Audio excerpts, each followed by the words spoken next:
advance them We'll because I be have them, advancing. unless you'd like to share them. You want me to advance, Chelsea? You asked me to do that. Okay, great. I'm just going to show a couple of slides before around this, the CMEs and the disclosures, which you have nothing to disclose. I want to thank everybody for joining us today. I was just telling Dave and Chelsea and Velda that it's 70 degrees and sunny here. So I'm amazed that we'd have anybody who's here because it is, I think everybody's diving for the door. It's like so beautiful. But we are very honored today to have Dave Chokshi, oh my goodness, so sorry, and Chelsea Cipriano joining us. So welcome. And I just to introduce them, I think if there's one lesson from the COVID-19 pandemic that made unmistakably clear is that healthcare and public health cannot succeed when they operate in separate lanes.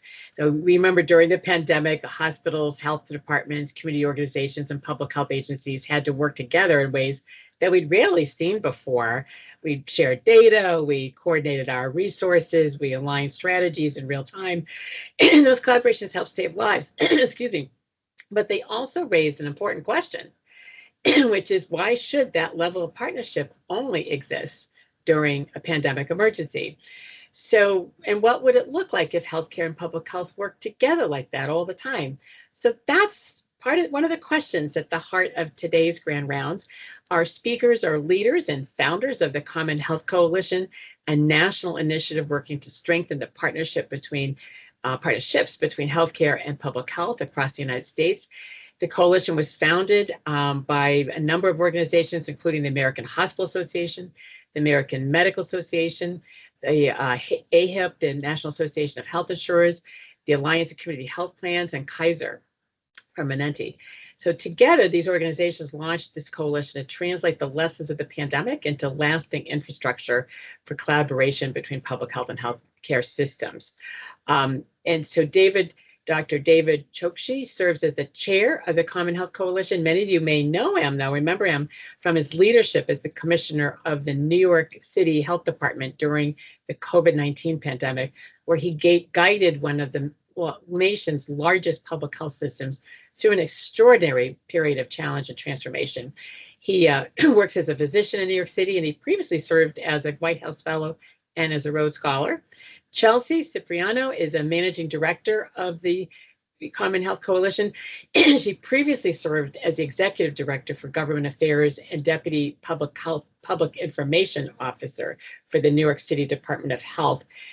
She also served in the New York City Mayor's office, first as a health policy advisor, and then as the deputy chief of staff for the Office of Management and Budget. And she's had a number of other roles as well, including with the US CDC and US DHHS. So together, they are really helping to shape a national conversation about how health systems, public health agencies, and community partners can move beyond parallel systems toward a truly integrated approach to improving health. So thank you very much, Dave and Chelsea, for joining us. We're very honored to have you here.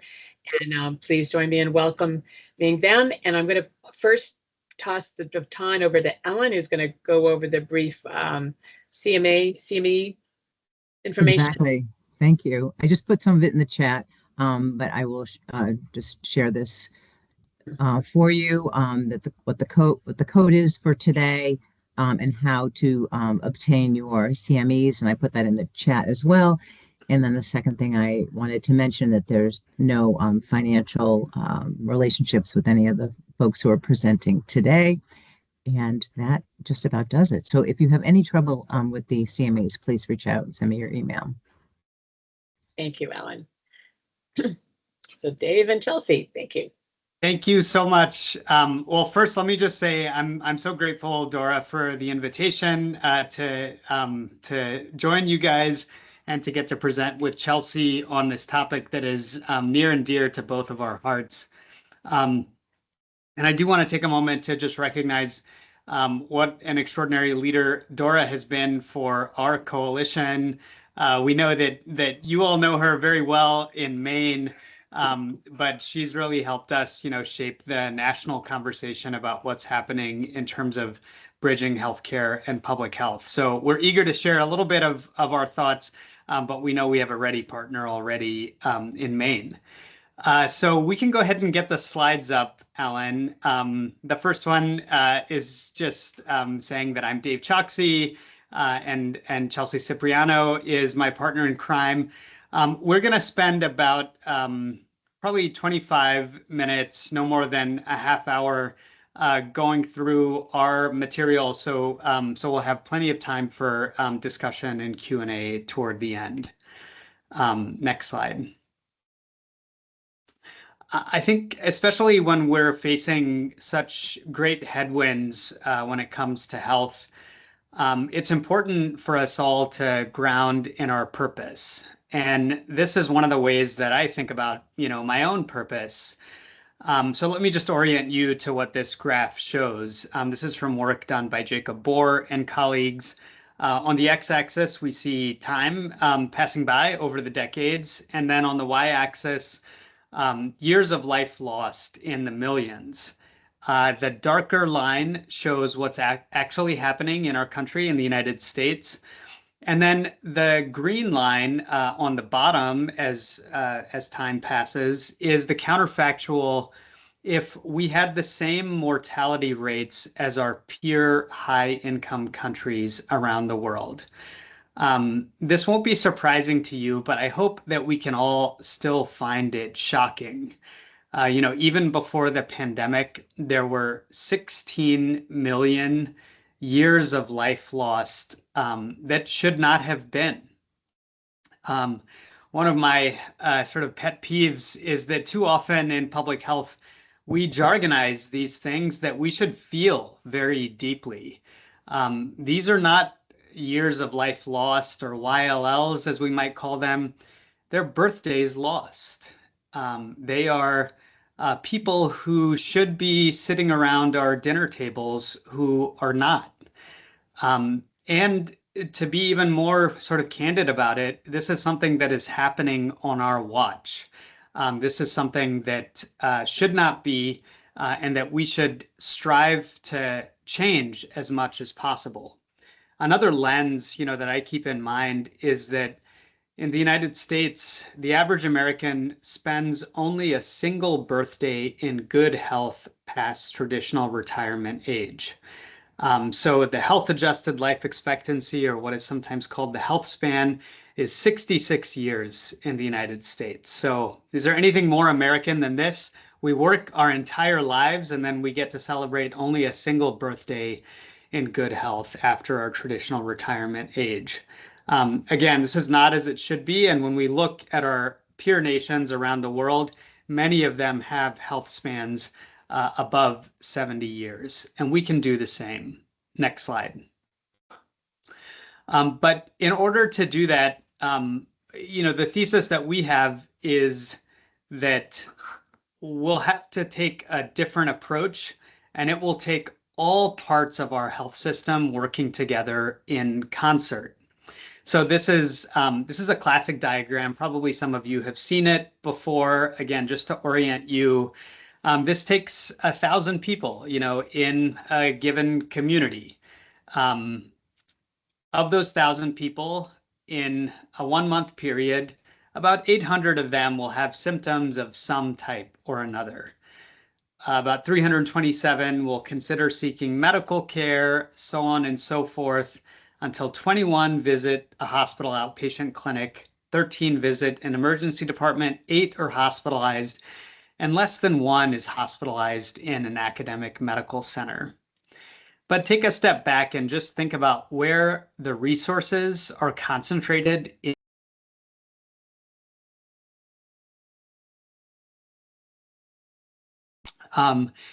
in order for us to improve health and not just deliver healthcare, as important as it is, as someone who practices primary care myself, we will have to look beyond clinics and hospitals. Another way that I think about this is that, when I'm taking care of my own patients, we talk about seeing patients, when we're in the clinic or when we're making rounds in the hospital. But we equally need to think about the patients we do not see. Patients who maybe confront forces of marginalization to their not crossing our threshold in the first place. And when we take, this broader perspective, we see that to truly improve health, to get at those birthdays lost, for us to be able to celebrate more birthdays in good health past retirement age, we need all sectors of our system working in concert. Next slide. And that's really why, as Dora explained very well at the top of our meeting, the Common Health Coalition was founded in the wake of the pandemic. The coalition is now the largest multi-sector collaboration. We span more than 350 clinician groups, health departments, hospitals, payers, and community organizations across nearly every state and territory in the nation. And we call ourselves the Common Health Coalition because health is the common goal in the way that I've described. But we strive to have the uncommon approach that is described here. We want to unite leaders who rarely share the same table, and then turn that alignment into action at a scale that no single sector can reach alone, and leverage relationships into results for the people that we're serving. Next slide. We started with these 5 founding members that Dora mentioned. And what I'll just say here is that you'll notice that these are all healthcare players who, in the wake of the pandemic, came together and said, public health matters. We saw it during this time of great crisis, but it matters for all of the slower moving disasters, whether it's opioid addiction or chronic diseases. That, of course, are disasters in their own right, even if the time scale is a little bit different. Next slide. We're now 350 members. You can see some of the logos of our partner members here. They span health plans like Humana or Care First, Blue Cross Blue Shield, large healthcare systems, small groups, public health departments and public health associations, all of whom have raised their hand and said, this idea of stronger partnership across healthcare and public health matters to me. And importantly, each one has made some commitment to ensuring that that mission is made tangible in the communities that they're a part of. Next slide. This is the strategic framework that undergirds so much of our work. We call it the CARE framework, because of this acronym here. The C stands for codified coordination. These are the sometimes, not so sexy ways that relationships are formalized through MOUs and data sharing agreements. The things that ensure that those relationships become turnover proof. The A is always on preparedness, for those of you who worked through the pandemic, that everyone had an emergency preparedness plan, but too often, and this was certainly the case in New York City, that plan was slightly different for all of the different sectors or institutions during a time of emergency. So how do we make it so that everyone is reading off of the same sheet of music again? And then the R and the E here are about real-time detection and exchange of data. Really about making sure that we use data in a way that is swift, consistent, and actionable, so that we can mobilize responses as swiftly as possible. Think about the measles outbreaks that are happening around the country right now. When I consider that it takes 3 linked cases to declare an outbreak, we can consider how quickly it is that those cases are first identified, and we do the investigation to ensure that they are linked. And that requires seamless transition of data and partnership across healthcare entities and public health. Next slide. Our approach is really to serve our members as a mobilizer, matchmaker, and megaphone. We'll talk a little bit more about this, but I'll just give you maybe a couple of examples. The mobilizing is what we're most interested in. We aim not to be a group that issues reports that sit on a shelf, but actually to bring together the right partners who can then drive toward action together. To that end, we often serve as a matchmaker. For example, in some of the vaccination work that Chelsea will describe in greater detail, we brought together chief medical officers from health plans with the heads of specialty societies so that they could talk about the fact that reciprocally ensuring coverage, by health insurance companies, but also having evidence-based and swift recommendations coming from those clinical societies were mutually useful in order to have clarity for the people that we're serving. And then we're a megaphone. We love to feature some of the work that Dora and MaineHealth, have been doing. And what we find is that in many cases, people are solving similar problems around the country, but don't always have the channels to stand upon one another's shoulders in doing so. Next slide. And so the last slide for my section is just to talk briefly about our mobilization priorities for this year onward. The Common Health Challenge, which is our effort to place a spotlight on a single area within healthcare and public health partnership. Last year, as Chelsea will tell you, was on community health workers. And this year it's on regional action networks so that we can make it a little bit more concrete when we talk about what partnership consists of. We focused on protecting access, particularly when there are so many headwinds to doing so on vaccination, but also for healthcare, particularly for low-income populations, or HIV prevention efforts, or preventive services through the United States Preventive Services Task Force. We feel very strongly that protecting access is a major priority given some of the currents that are flowing, particularly at the federal level. Related to that is some of our work on creative financing. The cuts that have been borne, across the country that are particularly hitting local and state health efforts have to be contended with. And we think may also present an opportunity for innovative mechanisms, not to completely backfill, the shortfalls that we're seeing, but to at least mitigate them in the places where we know partnership can make a real difference. And related to that is the fourth priority, modeling that matters. Chelsea will share a little bit more about how we've been thinking about this. But too often, public health and healthcare speak totally different languages on many things, but particularly when it comes to economic modeling of return on investment. And so we're trying to bridge those things in a way that resonates, but ultimately that motivates more shared investment. So with that, I'll pass the baton to my amazing colleague, Chelsea Cipriano. Over to you. Thanks, Dave. Great setup. Hopefully folks are getting what we're doing here, and now we'll go into a little bit of deeper detail, and then we can open up for conversation. Next slide. Great. So as Dave mentioned, one of our mobilization priorities is this Common Health Challenge, where we call to action everyone across the coalition ecosystem, both our members and other partners who are interested but not yet in the pool with us. It will always be an annual challenge around an issue that really sits at the intersection of healthcare and public health, and for which the solution sits at that intersection.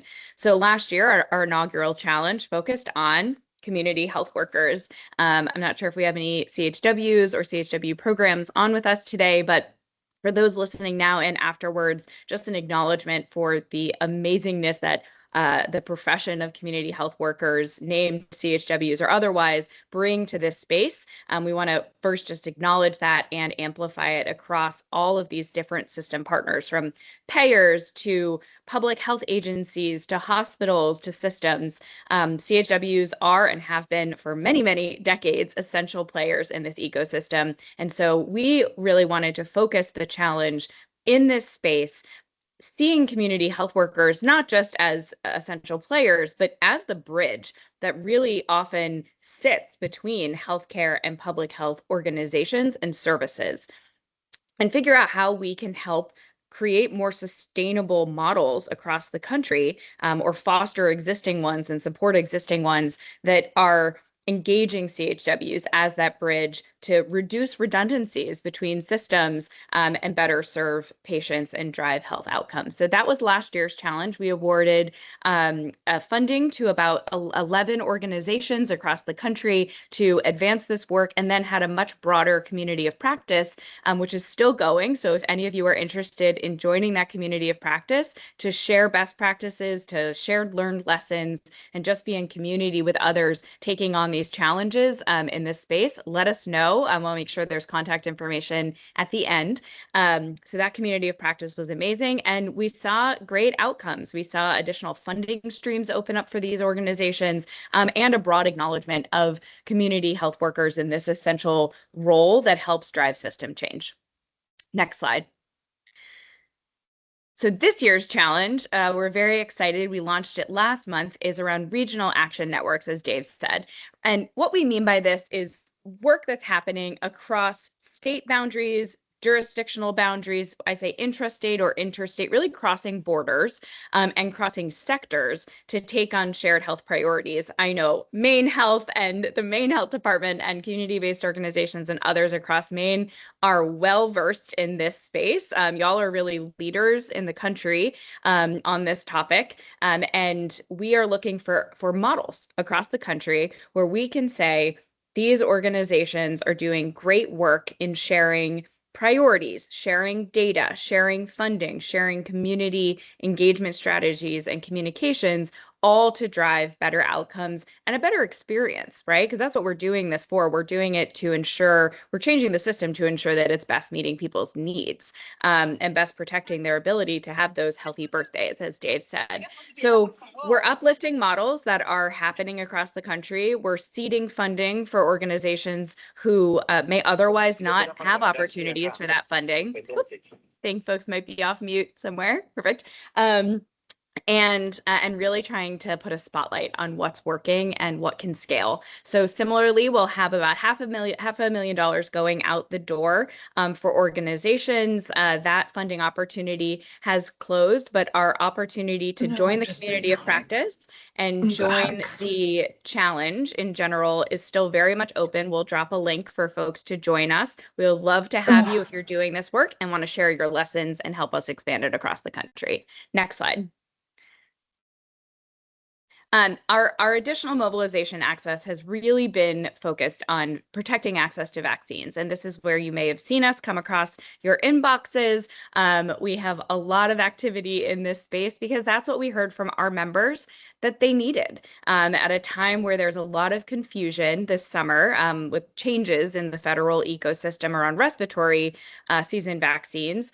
We jumped into action. We saw the need to turn this confusion that we were hearing, particularly from the ground, from providers like all of you and systems, into clarity, and that clarity into confidence for the patients and communities that you all are serving. So we'll get into what that really looked like, but we're now transitioning, we have been transitioning that work out of respiratory into childhood immunizations, making sure that practitioners and leaders have the tools that they need to navigate these changes and this new ecosystem of vaccination across the country, really with the core grounding premise that keeping patient access, keeping community access is vital, and making sure that people who want vaccines have access to them without additional barrier.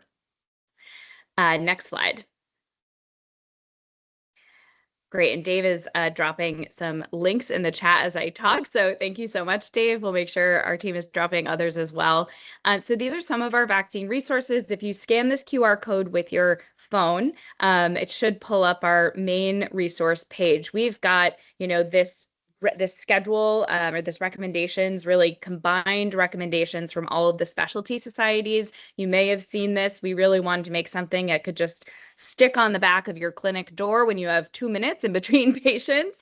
We have a shared clinical decision-making guide. We have clinician liability guide. We've got scenario planning, what these changes mean to states, payers, systems, FAQs. We've got everything. And if we don't have it and you need it, we want to know about it because we are service oriented, we're quick, we're nimble, and we can try to create resources that really matter to you all as leaders and practitioners.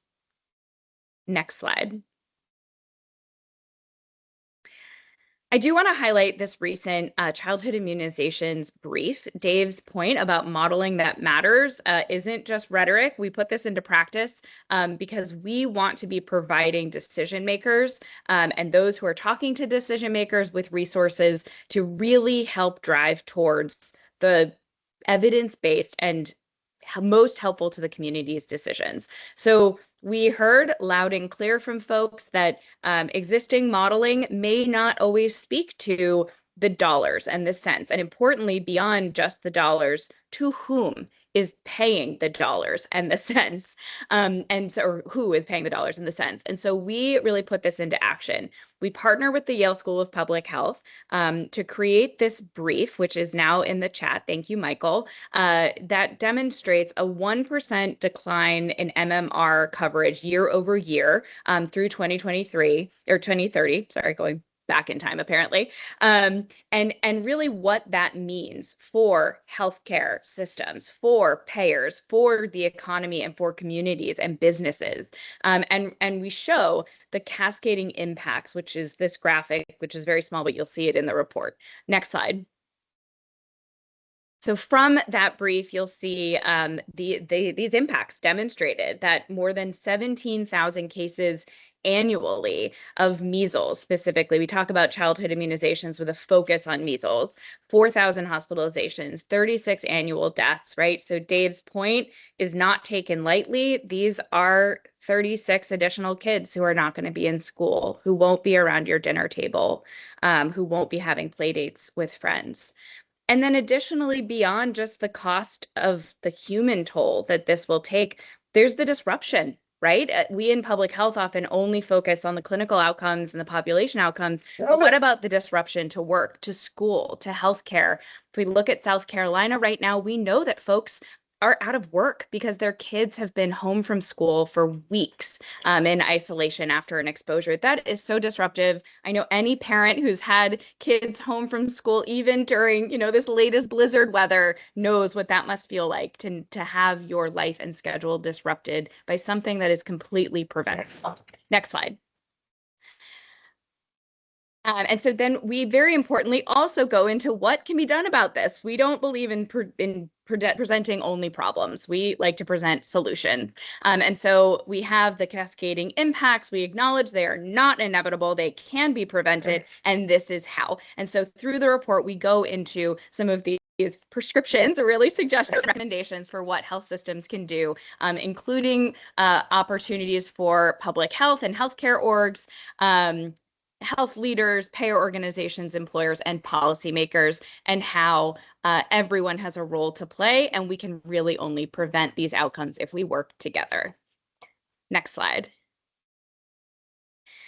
Finally, I'll just touch on our additional mobilization work around creative financing. I think we're at a point right now where we all acknowledge that we can't philanthropy our way out of some of the budget gaps we're facing in both healthcare and public health, from Medicaid cuts to budget cuts and changes at the federal level in staffing. We know that we have to think differently. We have to think more creatively if we want to continue offering services to our patients and communities. And so this is where we have been thinking a lot about creative financing, shared financing between payers, between health systems, meeting the needs of preventive services and public health organizations in a different way by sharing the risk and sharing the responsibility and opportunity to fund some of these projects. So if you scan this QR code, you'll see a little quick start guide we've created, breaking down the concept of public health bonds, which is just one example of creative financing that we piloted a version of in New York City during COVID. This article on the side, this quote is from Dave and Dr. Judy Monroe in their recent Milbank Quarterly op-ed, and so we'll drop that as well. But if you're interested in this, if you have an idea of where we could deploy one of these creative financing mechanisms, or a public health bond between philanthropy, a healthcare system partner, and public health, we're all ears. We're here to help facilitate those and kickstart them and try something new, right? Because that's what this is all about. How are we doing things differently to best serve our communities? Next slide. I think we're almost done. Sorry, we said we wouldn't talk at you too long. And so this is our last slide about staying in touch. Please do. We have a lot of information on social media. We have a daily vaccine newsletter that goes out, our VaxView, which Michael can drop the link to that in the chat. We promise not to spam you. It's a great roundup of all the daily vaccine news you could ever want and resources. And then we have a weekly 242 digest, 4 things that health leaders need to know in 2 minutes or 2 swipes of your phone or less. It goes out on Tuesdays. It just went out this morning. I promise. It's great. It's like the quickest hit of news you could ever ask for in your inbox. And we just are so grateful to have all of you in this work with us, and so grateful for you, Dora, and the team at MaineHealth. So thank you again for having us. This is how you can find us. We look forward to working with you. Oh, that's fantastic. Wow. Thank you so much. It was packed with information, and no, don't ever apologize for going over, because I could just listen for another hour or two. It was great. If you have any questions, any comments, any ideas to share with Dave or Chelsea, please you can raise your electronic hand or just unmute and start talking, or put something into the chat. There's quite a bit of information in the chat. So I'll just, start out. So, I know there's been a lot of focus on the infectious disease side of things, but we've had plenty of reasons to, because of the COVID-19 pandemic, now measles, and the focus on vaccine issues, which are primarily around infectious diseases. What kinds of sweet spots do you see in non-infectious diseases that you see moving forward to? Chelsea, do you want to start? Yeah, I'm happy to start and then kick it to you, Dave. Yeah, I think always it's easy to talk about infectious disease because it's so tangible, it's so front of mind. It's like boom and bust, right? We like see something like measles, it's easy for folks to see and mobilize around. And then we kind of forget that we need to talk about the other things that are happening in parallel. And I'm sure, Dave, you can talk about all of those things in COVID that we all saw really fall to the wayside because of the necessary hyperfocus, of course, on the pandemic. But we're seeing that now in these slower moving disasters and emergencies of chronic disease, of serious mental illness, of overdose, of extreme weather, of things that maybe aren't as tangible on the day-to-day basis, but they do lead to illness, to death, to cost to the systems. And so, yes, we're very focused on those as well. I think one of the things in our modeling work in particular that we're really interested in figuring out is how do we do this modeling that matters and these shared approaches to funding that still feel like we're delivering something quickly, particularly to the payer and health system partners who you're budgeting on a year-over-year basis, right? So saying an intervention isn't going to help until 20 years down the road isn't really helpful. But if we can say, okay, well, within a year or two, here are the tangible things we can do on diabetes in partnership. Here are the tangible things we could do on hypertension or overdose. I think it's figuring out those tangibilities and elevating those, including the great work that's already happening on the ground. Dave, what else to add there? Yeah, it's a great question, Dora. And look, I'll just start sort of in terms of my clinical vantage point on this. The vast majority of what, I help patients with in primary care has to do with chronic diseases. And I'm sure that, folks in the audience resonate with that. High blood pressure, diabetes, chronic kidney disease, cardiovascular disease, which remains, the number one killer and cause of morbidity across our country. So the reasons for focusing are very clear from the health perspective. It's also a place where the federal government has shown interest in, addressing our approaches to chronic disease. To me, the sweet spot when I think about healthcare and public health collaboration in that context is prevention. because, there are things that we can do from the clinical perspective on prevention, and then there are things that have to be done in the community. So, let's just take high blood pressure as an example of that. We know that getting people on blood pressure medicine is important, counseling them about, how to eat certain types of food and avoid sodium in their diet. But then there's so much that has to happen from the public health perspective to ensure that our built environments are supporting physical activity, that are working on, our food systems as well. So there is, a huge amount of opportunity there. And I think the starting point is just to develop initiatives that look at it from those mutual vantage points and say, these are our strengths, these are your strengths. How do we come together so that we're marrying those two halves to make a whole? No, that's great ideas and great points. I know in Maine, we are actually the first or second most rural state in the country, which surprises people a lot because they always think of Alaska. And I think we actually have somebody here. I think April is here from Alaska, actually. It's mostly a Maine audience, but she's the daughter of a high school friend of mine, and I realize she's a public health nurse in Alaska. So April, thank you for joining us. But so anyway, the people think of Alaska, but as you know, most people in Alaska actually live in one of three city areas, Anchorage, Juneau, or Fairbanks. And so in Maine, actually, we're really spread out, and 62% of the people lived actually in rural areas.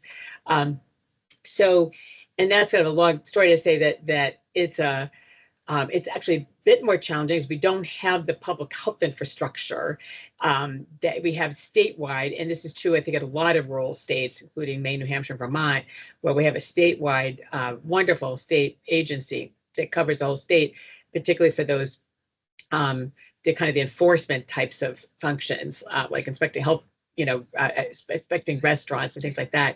But we don't have the infrastructure, like we don't have rurally located public health departments, particularly that are accredited. So I think, so I also just, one thing I enjoyed going to the CHC, the Community Health Common Health Coalition's annual meeting in December, because it was interesting to be there amongst a lot of people who were a lot of them from urban areas, and to be kind of a rural, oh my gosh, I'm saying everything. Oh my gosh. CHC oftentimes means community health center. So that's why right. They as a Common Health Coalition. And then, I'm not trying to be the royal person. I'm trying to be the rural, and anyway, person in the room. So that I also found interesting. And I wondered if you had any ideas about how you guys are addressing that, especially now that we have these rural health transformation funds, and there's a bit more of a magnifying glass onto rural health issues. Yeah, I'm happy to start on this one, Chelsea, and then pass it to you. I think there are such significant opportunities to improve health in rural contexts. But I say this with a lot of humility since I'm speaking to you from New York City. So, I'm sure that you all have, far greater depth on it than I do. But I'll just tell you a couple of thoughts that come to mind. One is, as we think about the funding cuts and the infrastructure cuts, staffing, as you alluded to as well, Dora, of course, that does have very real negative consequences for the people that we're serving. But even as we process that, I think we have to look for the opportunities for innovation. And, from this perspective, I think that looking at hub and spoke models for delivering care in rural areas, Project Echo, e-consults, of course, telemedicine, are some of the ways in which technology can facilitate that. But then importantly, start to take all of those examples, which too often are discussed only in the healthcare context, and bringing a public health lens to them.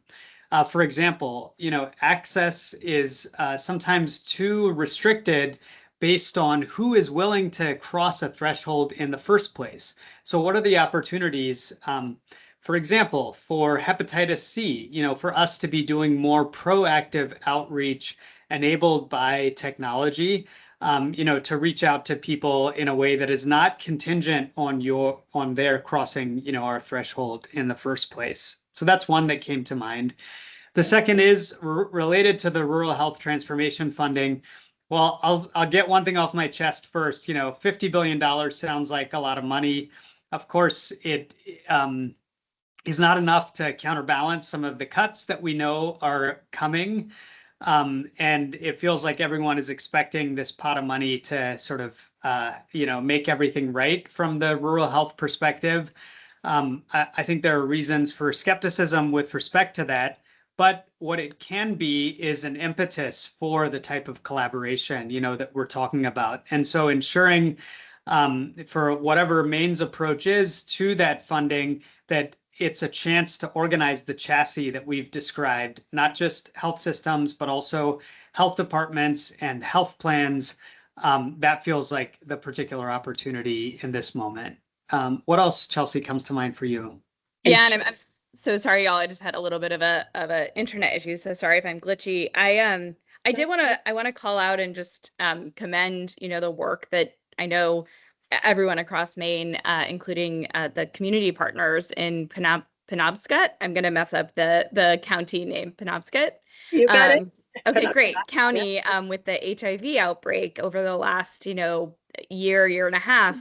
I think that examples like that of how a combination of, yes, the government, yes, formal health systems, but also community-based partners really can mobilize and address both infectious and chronic diseases, because whatever mechanisms we're building for infectious diseases and outbreaks and acute crises can and should be used and funded and built into the infrastructure for these slower moving crises and chronic disease as well. So whether it's the data sharing, whether it's telehealth, whether it's deploying community-based folks in conversations, which I know you've been doing all of, for this outbreak. I think that's a great example of what works during, we'll call it like peace times as well.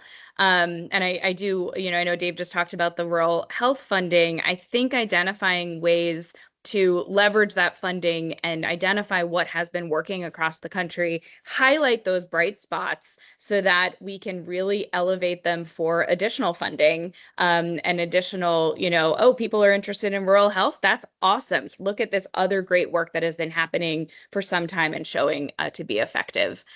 So I think that that's an opportunity that we all have right now. It's a great point. We've also and again, anybody's got a question, please just unmute. Usually they're pretty actively asking questions. So I think you've just covered a lot of bases, which is great. But anybody wants to comment, have some ideas that you want to share, or just unmute or put something in the chat, write something in the chat.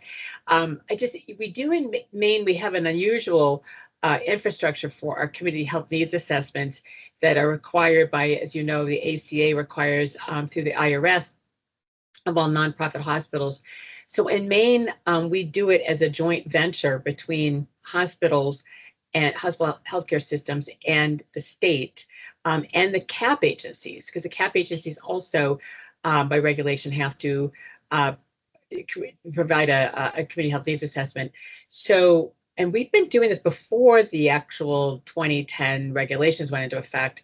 We did it about 3 years before that as the first round. And so that actually has been an interesting process because we have this joint hospitals, public health agency for the state and the CAP agencies working together on an ongoing basis, but then every 3 years we produce a data profile and a community health needs assessment. And that also has resulted in us having to work together on, because we find, like, so this last time, the last round that just ended the year ago, we found that youth mental health was the top issue across the state. Not surprisingly, we've seen it in the data. We saw it rising before the pandemic, and then of course the pandemic just worsened it in terms of the youth survey done middle schools and high schools showing very high increased rates of depression and anxiety and suicidal ideation, and then seeing it in the healthcare systems with our emergency room visits and admissions.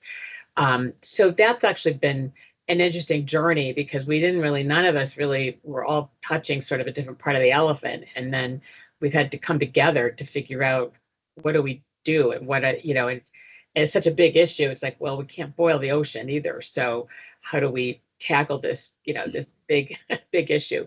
But anyway, I just thought I'd share that with you because we have, I think, an interesting approach both from the planning standpoint as well as then, it also precipitates us working together, because especially in an issue like that where nobody owns it.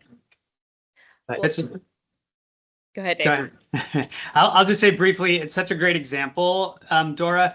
And what comes to mind is that when that does happen in the jurisdictions where I'm more familiar with it, too often it stays in the realm of assessment and doesn't move to action.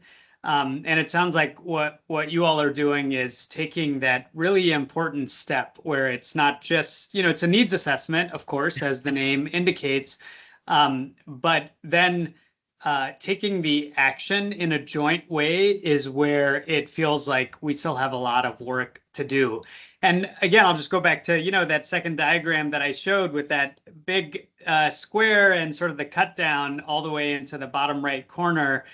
And each side has something to offer. Healthcare can often give these individual interventions in a very tailored way.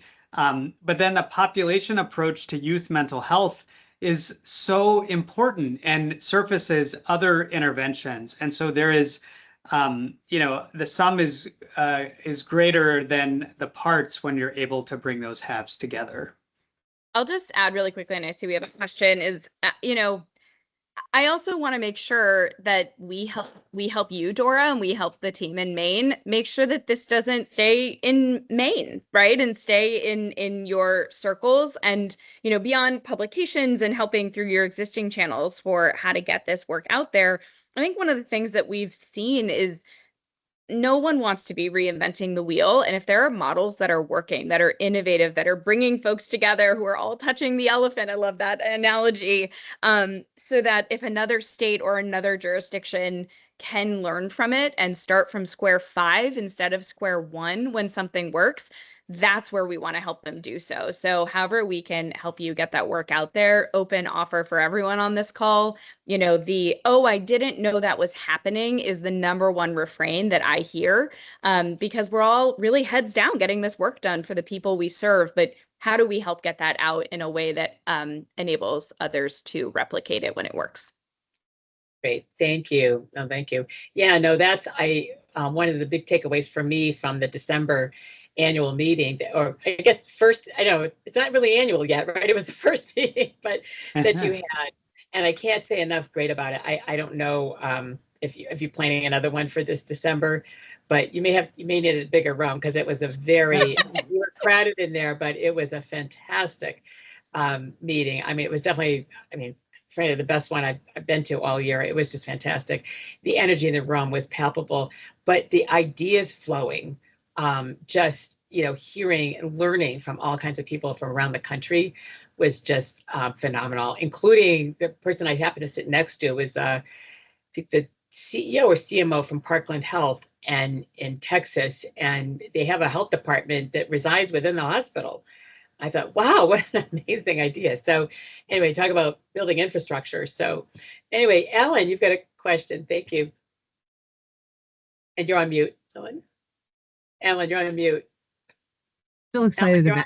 There you go. Okay, I'm still excited about the idea with the conversation about youth mental health, and even looking at what the tipping point was in Maine, and what a lot of people have been working on for a really long time was around youth mattering, and some of the questions around whether youth felt that they mattered did improve in the next assessment.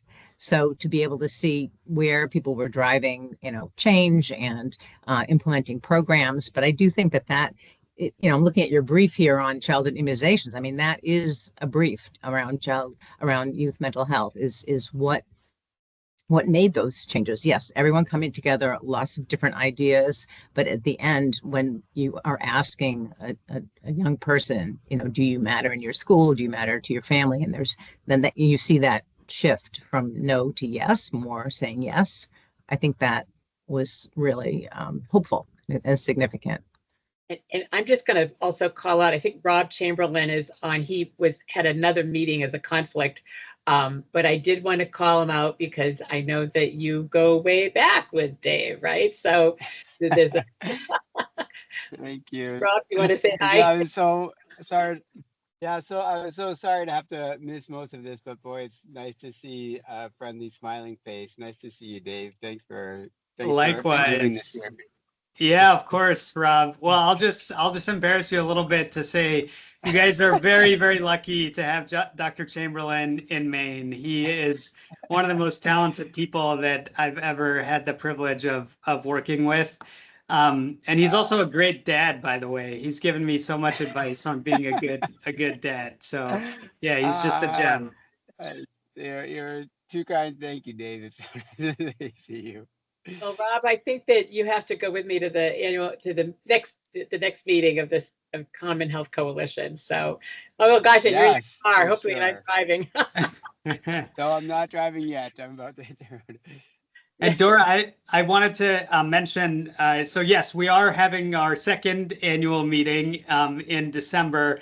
I think we're just putting the finishing touches on a date and venue, so stay tuned for that. We'll definitely save you a seat, Dora.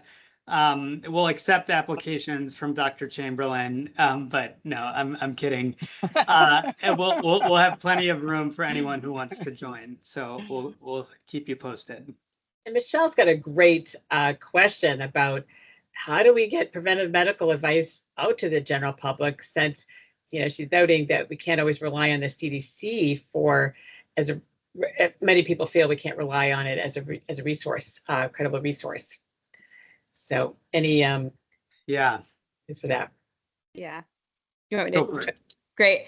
I think it's a great question, and one that I think many across the country are struggling with right now. I don't know if Isaac or others from the Maine CDC, Maine Health Department are on right now, but I do just want to give them accolades. They're an incredible team, as I'm sure so many of you know, and the work that they've been leading with the Northeast Public Health Collaborative, in addition to their ongoing work just out of the health department, the state health department, has been incredible. And I think what they're creating is an infrastructure to ensure that whether it is the American Academy of Pediatrics or American College of Gynecologists and obstetrics and gynecologists, or other specialty societies, combined with that rich public health information that we know is also so important to accompany those types of recommendations. I think what they're leading through the Northeast Public Health Collaborative is fantastic. I know that there are a wealth of communicators, SciComm communicators out there as well. If you're not already following Caitlin Jedalina, Dr. Jedalina, and your local epidemiologist, the Evidence Collective, which is a collection of science communicators across the ecosystem, and others like them, I think that they too are part of this ecosystem that I will say was much needed before what's happening right now, where we are bringing public health to the people. We are making clear what the evidence is and how they should use it, and showing how public health and preventative care are showing up for people in their everyday lives. So yeah, those are just a couple of examples, but did want to sing Isaac's praises and the work of the health department while we had the moment to do so. Dave, passing to you. Because I was going to call out Isaac as well. So it's glad you did. He usually likes to stay behind the scenes. So thank you. Can't always let him do that. Well, first of all, I'll just underscore what Chelsea said. It's been terrific to follow Dr. Benewitz's work along with that of the Maine CDC and the Northeast Public Health Collaborative. To me, the most important thing is it's not so hard to identify what the evidence-based recommendations are, right? The piece that matters the most is the piece that you all own, which is, couching it in the trusted relationships that already exist. It could be the state health department. It could be your, primary care clinicians or pediatricians. It could be community health workers, that you already employ. And so to me, the critical link is that one. It's not about identifying what the science-based facts and recommendations are. It's about building those bridges so that they actually get to patients and people in a way that ends up being trusted. And so, we're trying to get the word out. We white label a lot of resources, just to make them easier for people to use. But then it's about that effector arm getting to the last mile of actually influencing people's beliefs by folks that they already trust.